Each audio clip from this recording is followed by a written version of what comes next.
Assalamualaikum warahmatullahi wabarakatuh. Saya Erna Rayungsari akan memaparkan analisis kajian kurikulum berdasarkan peran dan fungsinya untuk memenuhi tugas mata kuliah kajian pengembangan kurikulum. Analisis kurikulum 2013 dan kurikulum merdeka dari segi fungsi. Pengembangan kurikulum di Indonesia terus mengalami perubahan demi memenuhi kebutuhan peserta didik. Analisis mendalam terhadap kurikulum 2013 dan kurikulum merdeka perlu dilakukan untuk memahami sejauh mana kedua kurikulum ini telah memenuhi fungsi-fungsi utama kurikulum. Fungsi kurikulum sebagai pengembangan potensi peserta didik. Yang pertama, dapat mengembangkan kecakapan hidup, di mana kurikulum harus mampu membekali peserta didik dengan keterampilan yang dibutuhkan untuk menjalani kehidupan di masa depan. Yang kedua, memfasilitasi kreativitas. Fungsi kurikulum harus mendorong peserta didik untuk berpikir kreatif dan mampu memecahkan masalah secara inovatif. Yang ketiga, menggali bakat dan minat. Kurikulum harus memberikan ruang bagi peserta didik untuk menemukan dan mengembangkan bakat serta minat mereka. Fungsi kurikulum sebagai persiapan kehidupan di masa depan. Yang pertama, yaitu tentang adaptasi teknologi, di mana kurikulum harus mampu menyiapkan peserta didik untuk beradaptasi dengan perkembangan teknologi yang terus berubah. Selanjutnya, kepemimpinan dan kolaborasi. Di sini kurikulum harus mengembangkan kemampuan peserta didik dalam kepemimpinan dan bekerja sama dengan orang lain. Selanjutnya, kewirausahaan, di mana kurikulum harus menumbuhkan jiwa kewirausahaan dan kemampuan peserta didik untuk menciptakan lapangan kerja. Fungsi kurikulum sebagai pewarisan nilai-nilai budaya, di antaranya pelestarian identitas bangsa. Kurikulum harus dapat menjaga dan meneruskan nilai-nilai luhur budaya Indonesia kepada generasi muda. Pemahaman keberagaman. Kurikulum harus menanamkan pemahaman dan apresiasi terhadap keberagaman budaya di Indonesia. Pengembangan karakter. Kurikulum harus mampu membentuk karakter peserta didik yang sejalan dengan nilai-nilai budaya Indonesia. Penguatan kearifan lokal. Kurikulum harus memanfaatkan dan mengembangkan kearifan lokal sebagai sumber belajar yang kaya.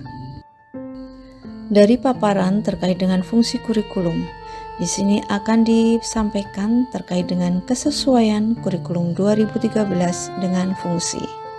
Yang pertama, tentang pengembangan potensi. Kurikulum 2013 memfasilitasi pengembangan potensi peserta didik melalui pembelajaran berbasis proyek dan masalah. Terkait dengan persiapan masa depan, bahwa kurikulum 2013 menekankan pengembangan keterampilan abad 21 yang relevan dengan tuntutan masa depan. Fungsi sebagai pewarisan budaya, di mana kurikulum 2013 mengintegrasikan nilai-nilai budaya Indonesia dalam berbagai mata pelajaran. Selanjutnya, kesesuaian kurikulum merdeka dengan fungsi.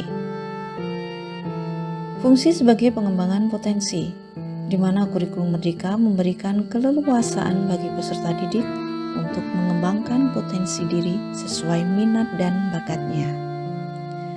Fungsi persiapan masa depan. Kurikulum merdeka mendorong peserta didik untuk menggali dan mengasah keterampilan yang dibutuhkan di dunia kerja. Fungsi sebagai pewarisan budaya. Kurikulum merdeka memungkinkan peserta didik untuk mempelajari dan melestarikan kearifan lokal di daerahnya. Contoh konkret implementasi fungsi kurikulum dalam kurikulum 2013. Sesuai dengan fungsi sebagai pengembangan potensi, Pembelajaran berbasis proyek dalam kurikulum 2013 akan mendorong peserta didik untuk berpikir kritis, kreatif, dan memecahkan masalah. Penerapan sesuai dengan fungsi persiapan masa depan. Integrasi keterampilan abad 21 seperti kolaborasi dan komunikasi efektif dalam kurikulum 2013. Selanjutnya, implementasi sesuai dengan fungsi sebagai pewarisan budaya. Penanaman nilai-nilai budaya Indonesia melalui mata pelajaran seni budaya dan prakarya dalam kurikulum 2013 atau sering disebut sebagai SBDP. Contoh konkret implementasi fungsi kurikulum dalam kurikulum Merdeka sesuai dengan fungsi pengembangan potensi. Dalam kurikulum Merdeka diterapkan pada kegiatan ekstrakurikuler di mana peserta didik diberikan kebebasan untuk memilih kegiatan ekstrakurikuler sesuai bakat dan minat yang dimiliki. Fungsi persiapan masa depan. Praktik kerja lapangan dan proyek kewirausahaan dalam kurikulum Merdeka untuk mengasah keterampilan yang dibutuhkan di dunia kerja. Fungsi pewarisan budaya, di mana dalam kurikulum Merdeka, penyusunan kurikulum berbasis keunggulan lokal di daerah masing-masing. Analisis kurikulum 2013 dan kurikulum Merdeka dari segi perannya. Dalam dunia pendidikan, dua kurikulum tersebut memiliki peran penting dalam membentuk sistem pendidikan yang efektif dan relevan dengan kebutuhan zaman. Peran kurikulum 2013. Yang pertama, pengembangan karakter, di mana kurikulum 2013 menekankan pada pembentukan karakter peserta didik yang seimbang antara aspek pengetahuan, sikap, dan keterampilan. Peran yang kedua, kurikulum 2013 mendorong pembelajaran yang terpadu dan kontekstual, di mana akan membantu peserta didik memahami keterkaitan antar mata pelajaran. Peran yang ketiga yaitu penilaian otentik. Dalam kurikulum 2013 menerapkan penilaian otentik yang mengevaluasi kemampuan peserta didik secara komprehensif. Contoh konkret peran kurikulum 2013. Peran dalam pembentukan karakter. Dalam mata pelajaran pendidikan agama dan budi pekerti, peserta didik diajarkan nilai-nilai religius dan moral yang menjadi fondasi karakternya. Dalam pembelajaran terpadu, pada mata pelajaran IPA, peserta didik belajar konsep-konsep fisika, biologi, dan kimia secara terintegrasi dan kontekstual. Sedangkan contoh konkret dalam penilaian otentik, dalam tugas proyek Bahasa Indonesia, peserta didik diminta untuk menulis cerita pendek berdasarkan pengalamannya sendiri. Peran kurikulum Merdeka. Yang pertama, peran fleksibilitas, di mana kurikulum Merdeka memberikan ruang fleksibilitas bagi sekolah untuk menyesuaikan pembelajaran dengan kebutuhan dan potensi lokal. Peran yang kedua yaitu pembelajaran aktif.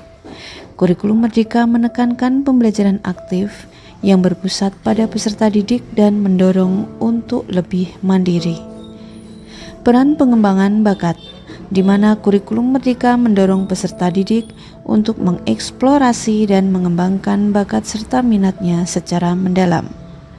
Dan peran yang keempat, keterampilan abad 21, di mana kurikulum Merdeka bertujuan untuk membekali peserta didik dengan keterampilan yang dibutuhkan di abad 21. Contoh konkret peran kurikulum Merdeka dan kreativitas. Yang pertama, kurikulum Merdeka berperan sebagai laboratorium alam, di mana siswa melakukan observasi dan eksperimen di lingkungan sekitar untuk mempelajari konsep-konsep IPA secara kontekstual. Peran yang kedua sebagai studio seni, yaitu siswa mengembangkan keterampilan seni dan kreativitas melalui berbagai proyek dan pameran di sekolah. Peran yang ketiga, Belajar kolaboratif. Siswa terlibat dalam kegiatan kelompok untuk memecahkan masalah dan mengembangkan keterampilan komunikasi. Dari paparan tersebut dapat kita lihat perbandingan peran kurikulum 2013 dan kurikulum Merdeka. Yang pertama dalam pembentukan karakter. Kurikulum 2013 dan kurikulum Merdeka sama-sama menekankan pada pembentukan karakter peserta didik. Selanjutnya pada pembelajaran kontekstual, di mana kurikulum 2013 mendorong pembelajaran terpadu dan kontekstual, sedangkan kurikulum Merdeka lebih menekankan pada pembelajaran berbasis lingkungan. Peran fleksibilitas. Kurikulum Merdeka memberi ruang fleksibilitas yang lebih besar bagi sekolah, sementara kurikulum 2013 memiliki struktur yang lebih kaku. Apakah kedua kurikulum telah memenuhi semua peran? Kesimpulannya, kurikulum 2013 secara umum telah memenuhi sebagian besar perannya seperti pengembangan karakter, pembelajaran terpadu, dan penilaian otentik. Namun, fleksibilitas dan pengembangan bakat dan minat peserta didik masih perlu ditingkatkan. Sedangkan kurikulum Merdeka telah berhasil memenuhi perannya dalam memberikan fleksibilitas, mendorong pengembangan bakat, dan menekankan pembelajaran aktif. Namun, masih perlu memperkuat aspek pembentukan karakter dan penilaian yang komprehensif. Berdasarkan kesimpulan tersebut, adanya rekomendasi dan saran terkait dengan peran dari kurikulum Merdeka dan juga kurikulum 2013. Yang pertama terkait dengan kolaborasi kurikulum, perlu adanya kolaborasi antara kurikulum 2013 dan juga kurikulum Merdeka untuk saling melengkapi dan mengoptimalkan peran masing-masing. Selanjutnya, dalam upaya peningkatan kualitas guru, di mana guru harus terus meningkatkan kompetensi dan keterampilan agar dapat menerapkan kedua kurikulum secara efektif. Yang ketiga yaitu dukungan infrastruktur. Sekolah perlu didukung dengan infrastruktur yang memadai, baik secara sarana, prasarana maupun anggaran, agar dapat mengimplementasikan kedua kurikulum dengan baik. Demikian paparan dari saya terkait dengan analisis kurikulum dari segi fungsi dan juga peran. Ada kurang lebihnya mohon maaf. Billahi taufiq wal hidayah. Wassalamualaikum warahmatullahi wabarakatuh.